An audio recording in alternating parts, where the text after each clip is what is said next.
Hello friends, in this video we are going to discuss the fourth experiment of your CGV lab, that is draw a color cube and spin it using OpenGL transformation matrices using perspective weaving. Now this experiment is similar to our third one.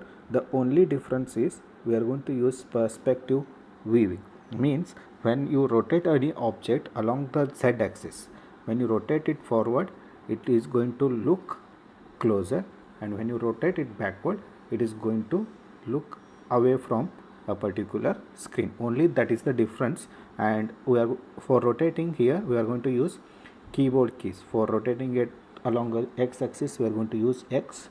For rotating it along y axis we are going to use Y key, and for rotating it along z axis we are going to use a key Z. Now this declaration is similar to your previous experiment, that is experiment number 3. These are the vertices of that particular cube, then these are the vertices of normal vector, these are the color parameters for each vertex, then we have a polygon function which draws the polygon, then we have a cube function which draws the particular cube. The only difference is we are going to use the perspective projection for rotating, and here we are going to use keys instead of mouse buttons. If key is equals to X means we are going to rotate it through zeroth viewer, means along X axis, and if it is small x, capital X or small x, we are going to rotate it along with X axis.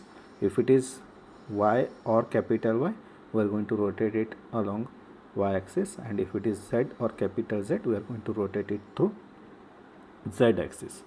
And remaining part of this function code remains same. Only thing we have to add in your main function is glut keyboard function, and the function name we have given as keys.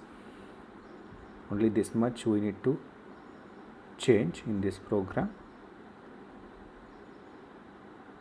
Now we will see how to compile and how we will see the rotation by using different keys.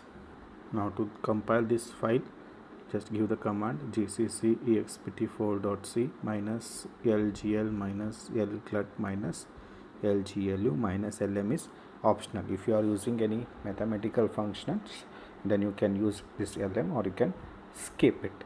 Okay, now after compiling it, next step is to run this particular file.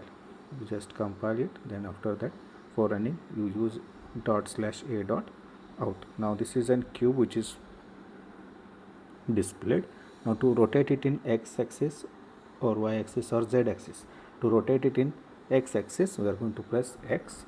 For rotate it in y axis we are going to press Y, and for rotating it in z axis we are going to press Z. Now you can see here I am rotating it in z axis. When it comes, when you increase the z value, no, it will come forward, and when you decrease it is going to go away. This is how it is going to rotate. See, this is rotating right now, z axis, y axis. In any axis you can rotate it.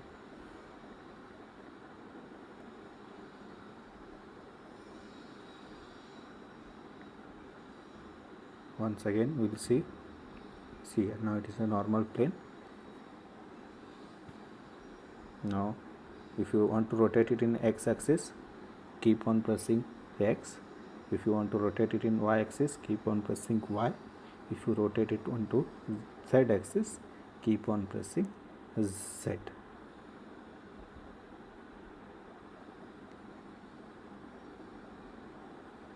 See,